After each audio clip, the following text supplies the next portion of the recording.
Bonsoir à tous et à toutes. Nous sommes donc le lundi 8 mars 2020.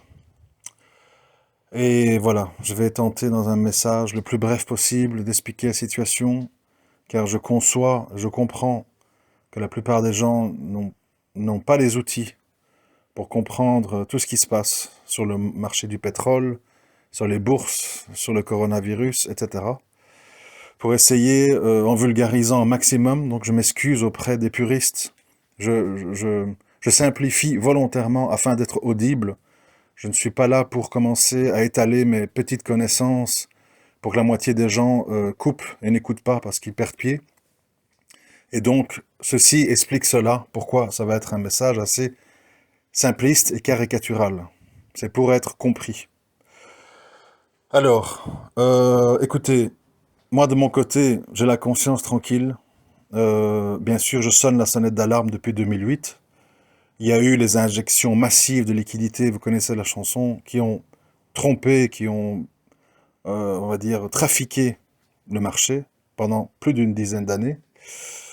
En octobre 2018, vous pouvez aller vérifier sur ma chaîne YouTube, octobre 2018, j'avais fait 2 audios, l'un derrière l'autre, 2 fois 40 minutes, qui expliquaient aux gens pourquoi il fallait se préparer à la crise. Et donc, tout le monde a eu 14 mois pour se préparer. Malheureusement, la plupart des gens ne prennent pas ça au sérieux et je vais expliquer pourquoi. Bon, entrons dans le vif du sujet. Tout d'abord, vous devez comprendre que les gens autour de vous, qu'ils soient médecins, architectes, diplômés, ouvriers, chômeurs, ne comprennent en général absolument rien pour la bonne et simple raison qu'ils sont désinformés. Les gens sont occupés, les gens payent des factures, les gens courent derrière l'argent, les gens ont des problèmes à régler, des divorces, des gardes d'enfants, des machins, des papiers, des avocats, des juges et compagnie. Donc vous devez bien comprendre que les gens qui vous entourent, l'écrasante majorité des gens qui vous entourent, quelle que soit leur profession et leur degré d'études, sont des gens désinformés. Et de toute façon, même s'ils ont le temps, c'est des gens qui sont plutôt favorables à se divertir, à faire passer le temps plutôt qu'à comprendre. On sait bien, nous sommes dans ce que j'appelle la génération bof, c'est-à-dire tout va bien, qu'est-ce qu'il y a, on s'en sortira. Et même les gens qui pensent que ça va mal, ils prennent ça pour un jeu. On va manifester, la CGT, les gilets jaunes, on va se retrouver autour d'un barbecue et d'un petit verre. Voilà, c'est ça l'humanité. L'humanité, c'est des gens qui sont des lourdeaux, fainéants, et qui en fait, qu'ils soient pour ou contre, ont le même profil. Ceci étant dit, il faut comprendre une chose. L'Amérique est devenue, je l'ai déjà dit tout ça, mais c'est pas grave, je répète. L'Amérique est devenue, au fil du temps, un très grand producteur de pétrole. Pourquoi? Parce qu'elle a découvert du pétrole dans le Dakota du Nord. C'est du pétrole qui est présent en masse, mais qui coûte très cher à extraire parce qu'il faut faire des traitements. Je vous passe le détail. Avec un baril en dessous des 40 à 50 dollars, c'est pas rentable. C'est-à-dire que les activités s'arrêtent, les banques qui ont prêté l'argent pour les projets tombent en faillite, et tout s'arrête. Donc c'est des millions et des millions et des millions de barils en moins sur les marchés. Voilà pourquoi la Russie et l'Arabie Saoudite profitent de cette crise sanitaire du coronavirus pour dire nous n'allons pas couper les robinets de notre production pour aider au prix pour qu'il remonte. Ce serait rendre service aux États-Unis et à sauver leur industrie pétrolière dans le Dakota du Nord. Donc, nous avons des immenses réserves, nous pouvons voir venir, nous allons laisser les prix chuter, faire le gros dos et attendre que nos principaux concurrents, dont les États-Unis, tombent en faillite dans le milieu pétrolier. Voilà pourquoi le prix du pétrole n'arrête pas de chuter, parce que l'Arabie et la Russie veulent le laisser tomber afin que les producteurs à haut coût ne puissent pas suivre et donc ferment leurs activités, et avec tout le cortège de drames que ça suppose, licenciements, chômage, banques en faillite, etc., etc. Bref. Alors évidemment, cette histoire du pétrole plus du coronavirus, ça fait ce qu'on appelle un double effet qui se coule. C'est que, contrairement au terrorisme, parce que le terrorisme, ça a bien fait rire tout le monde, hein. oh là là, Daesh va envahir le monde, attention, danger, surveillance dans nos aéroports, enlevez vos chaussures, jetez vos bouteilles d'eau, il se pourrait qu'il y ait un liquide explosif dedans. Enfin, on nous a pris pour des chimpanzés, ce que nous sommes dans notre grande majorité, et tout le monde était là, aïe aïe aïe, le terrorisme, etc. Au final, ben, il y a 4-5 hurluberlus à gauche, à droite, qui commettent des faits divers où ils tuent 1, 2, 3, 10, 20, 30 personnes. Et puis, ça rentre dans l'ordre, et on en profite pour faire passer des lois islamophobes, on ferme des mosquées, on crie au grand remplacement, tout le monde panique, et tout le monde pleurniche dans les chaumières. Bon. Alors aujourd'hui, évidemment, on n'est pas face à un avion qui est rentré dans une tour qui a fait 3000 morts le 11 septembre. On est face à un virus invisible, inarrêtable, qui ne peut être contrôlé que par une mise en quarantaine massive et drastique comme la Chine a fait, ce qui évidemment est inacceptable pour l'occidental moyen en Europe et en Amérique. Donc évidemment, ça va être beaucoup plus dramatique chez nous, parce qu'ici les gens vont dire « c'est pas vrai, c'est une simple grippe, il y a 20 morts, laissez-moi, je veux aller à mon match de foot, je veux aller à mon concert de trucs. » Voilà, nous sommes des grands enfants gâtés, habitués à faire tous nos caprices, et donc évidemment, cette crise n'a pas du tout été prise au sérieux. On a dit « c'est une affaire de jaunes en Chine, avec les bouffes des chiens, c'est normal. Nous, tout va bien, on a le meilleur système de santé, on contrôle tout. Démocratie, machin, bon, de nouveau, raisonnement simpliste, bébête, complexe de supériorité, idiot, comme d'habitude. Eh bien maintenant, voilà, on se retrouve avec ce virus présent partout dans le monde, à quelques rares exceptions près, avec un contrôle qui a tardé à être fait. Je crois que jusqu'à hier, j'ai entendu des témoignages qu'aux États-Unis, les compagnies de bateaux et d'avions ne contrôlaient personne. Tout le monde allait, venait comme on voulait. Si demain il y avait un attentat, on met des gens en prison, on met des agents de sécurité dans les avions, voilà. Donc, toujours, je l'ai toujours dit et je le répéterai jamais assez, l'être humain n'est pas une créature rationnelle. Voilà. On voit que c'est un fléau mondial, on ne connaît pas ce virus, on parle de 4 souches différentes, on voit qu'en Iran, les gens tombent comme des mouches dans les rues, et vous avez des gens qui vont à la télévision et qui vous disent « Ouais, non, c'est une simple grippe, qu'est-ce qu'il y a? Arrêtez un peu de vous affoler. » Et pendant ce temps-là, c'est la boucherie, c'est le génocide sur le marché boursier. Il y a des compagnies pétrolières, même fameuses comme ExxonMobil, qui est un monstre absolu, qui est passé d'une valorisation de 350 milliards de dollars à 150 milliards, donc des milliards et des milliards de dollars évaporés, et on en parle en fait comme d'une blague, alors qu'on parle du terrorisme comme d'une menace d'État, hein, alors qu'on sait très bien que c'est des petits gamins avec des couteaux qui vont dans les rues, Allahu Akbar, des gens émotionnellement instables ou dépressifs, etc. Mais on joue le jeu. On fait les gros titres et les grosses couvertures, tous les débats c'est dans l'air, et tout le monde se gargarise, et la France est menacée par l'islamisme, enfin bref. Et tout le monde, beaucoup d'entre vous qui m'écoutez, vous avez été complices de ça. Vous avez alimenté. Et aujourd'hui, quand il faut vraiment s'agiter, quand il faut vraiment se mobiliser, on voit tout le monde qui rigole. Eh bien, laissez-moi vous dire que ce qui est occupé à se passer, c'est bien mérité. C'est bien mérité parce qu'en fait, nous sommes des enfants gâtés, qui aimons jouer avec le feu, qui pensons qu'on est intouchable, etc. Et voilà le résultat. Alors, les gens pensent, je rentre maintenant dans un aspect plus économique, je m'excuse d'être un peu exalté, parce que ça me révolte, en fait, de voir comment l'être humain fonctionne. Bref. Les gens pensent que la correction boursière auquel on assiste aujourd'hui, principalement, c'est tragique hein, au niveau des pourcentages, etc. Les gens pensent que c'est un crash, et que donc le pire est passé. Ces gens-là ne savent pas lire un graphique boursier. Pourquoi? Depuis 2008, 2009 on va dire, l'excentricité a été tellement abjecte, ignoble, obscène. On a vu des sociétés dans le monde de la technologie, je pense à Amazon, je pense à Tesla, etc., le Bitcoin, enfin, tous ces trucs-là. On a vu ces trucs faire x10, x20, x30, des milliards, alors qu'ils gagnent parfois pas un sou, et que ça ne repose que sur des promesses. Pourquoi? Parce que l'argent fantôme coulait à flot, Et donc, et bien évidemment, le peuple n'en voit pas la couleur, puisque tous les emplois qui ont été créés en Allemagne, en Amérique, c'est des petits emplois précaires, des mi-temps, des trois quarts temps, des emplois au SMIC, etc.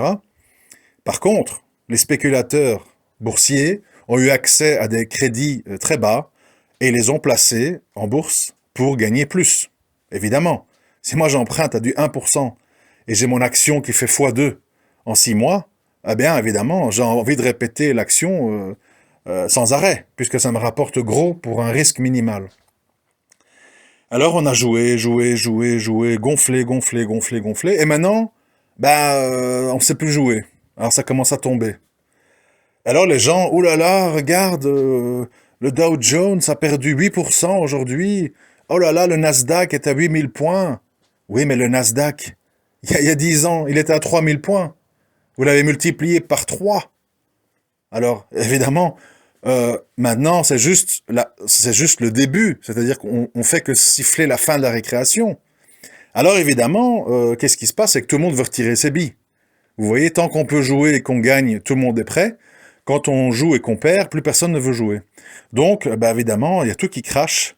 Et il y a des excès, hein. Par exemple, dans le secteur pétrolier, il y a des excès. Il y a des sociétés complètement détruites. Je pense à Apache Corporation, je pense à, je sais pas, j'ai pas tous les noms comme ça en tête, mais il y a plein d'excès, donc de sociétés qui sont injustement massacrées, alors qu'ils ont des réserves très importantes de pétrole, ils ont un marché mondial, enfin bref, mais c'est comme ça.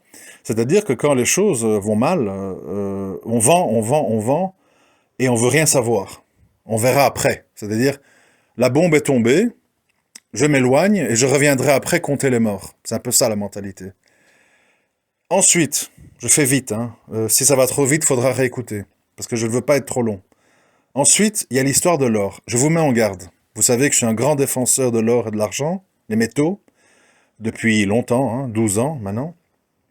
Je félicite tous ceux qui ont acheté, quand je l'ai dit au début, à 15-18 000 euros du kilo. Nous sommes à 50 000 aujourd'hui. Euh, mais je vous mets en garde, en tout cas pour ceux qui n'en ont pas, de ne pas vous précipiter pour en acheter. On va dire quoi? Qu'est-ce qui se passe? C'est bizarre. Non. Pourquoi?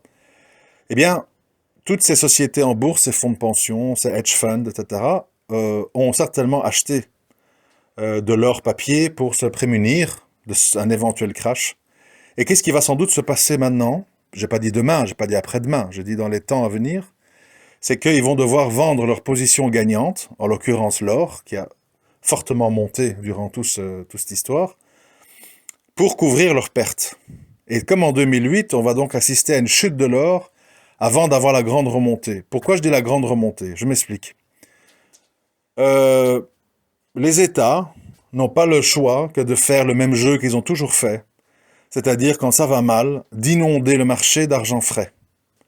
J'ai lu un chiffre à vérifier, hein, qui parlerait de 150 milliards de dollars de rachat par jour en Amérique pour sauver l'économie. Donc en fait, on va continuer, hein, on va continuer à souffler dans le ballon qui est de plus en plus dégonflé, qui gonfle de moins en moins facilement et qui devient de plus en plus disloqué, distendu. Mais on va continuer parce qu'on n'a pas le choix. Je vais vous expliquer quel est le lien maintenant entre le coronavirus et l'économie. Parce que de nouveau, beaucoup de gens n'ont pas compris. Le capitalisme est basé sur la mobilité et la confiance. Je répète, le capitalisme est basé sur la mobilité et la confiance. Ça veut dire que pour que j'achète la dette de ton pays, pour que j'achète la dette de ton entreprise, je dois avoir confiance que demain, tout va bien se passer. J'achète, en fait, une projection du futur de ce que je pense qui va se passer. Parce que tu es stable, parce que tu as une grande armée, parce que tu as beaucoup de cash, de fonds propres, etc. Plein de raisons qui font qu'on choisit tel pays ou telle société plutôt qu'une autre. Et l'économie moderne, mondialisée, repose sur les déplacements. Genre, je vais aller voir ma fille qui se marie en Sicile, je suis invité à un mariage, mardi je pars à Barcelone à une conférence sur la 5G, la semaine prochaine j'ai rendez-vous à Washington pour la convention de l'électronique machin truc, le jour d'après j'irai voir un match de basket en Floride et puis je reviens. Voilà. Ça, c'est la vie moderne des gens qui ont de l'argent.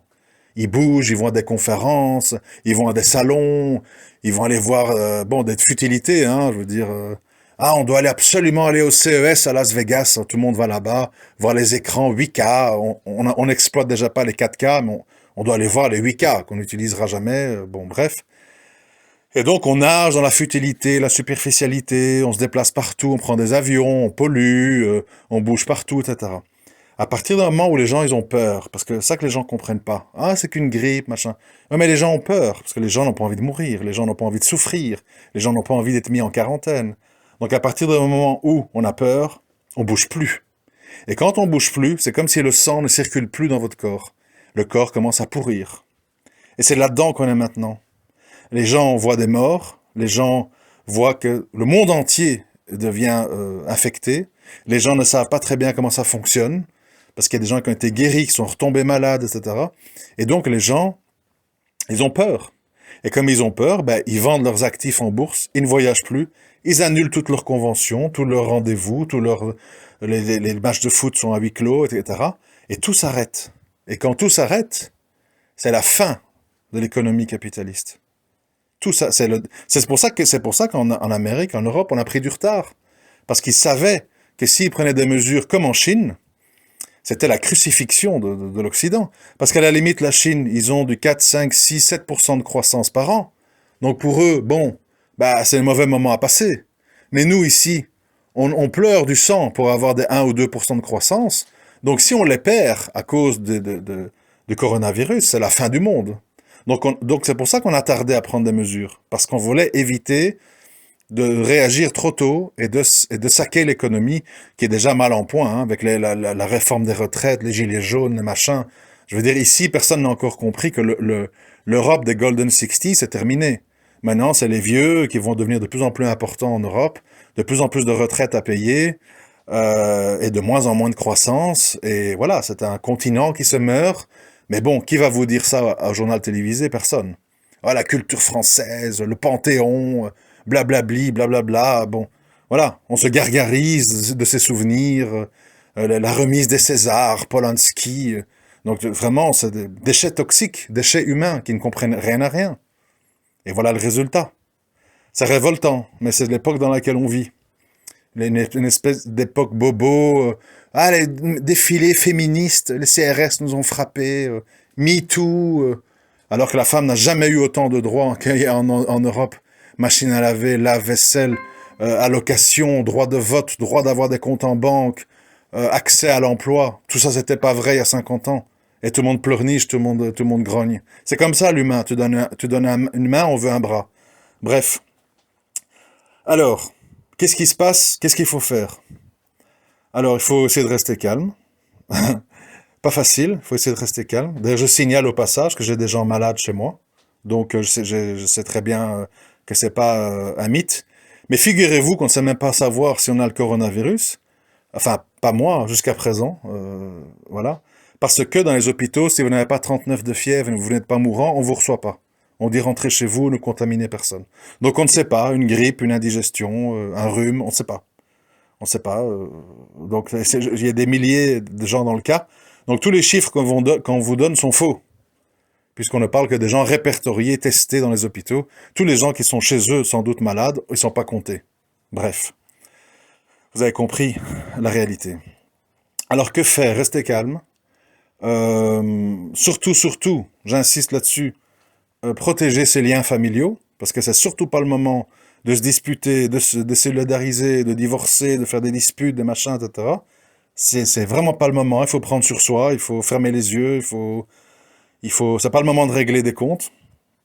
Deuxièmement, au niveau de l'argent, il n'y a pas grand-chose à faire, parce que je vous dis, l'or va certainement descendre, parce qu'ils vont devoir vendre leur position gagnante. Donc c'est malheureusement trop tard pour acheter de l'or, en tout cas pour le moment.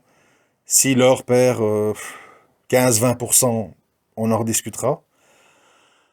Au niveau des marchés boursiers, je ne vais pas faire des prédictions, je donne mon avis, chacun en fera ce qu'il voudra. Selon moi, on ne peut pas parler de crash et de dégonflement de la bulle si les marchés américains et européens ne perdent pas encore, donc malgré ce qui a déjà été perdu, hein, ne perdent pas encore 35%. 35%. C'est ma vision des choses. Beaucoup de gens pensent on voit le bout du tunnel, je pense qu'on voit le début du tunnel.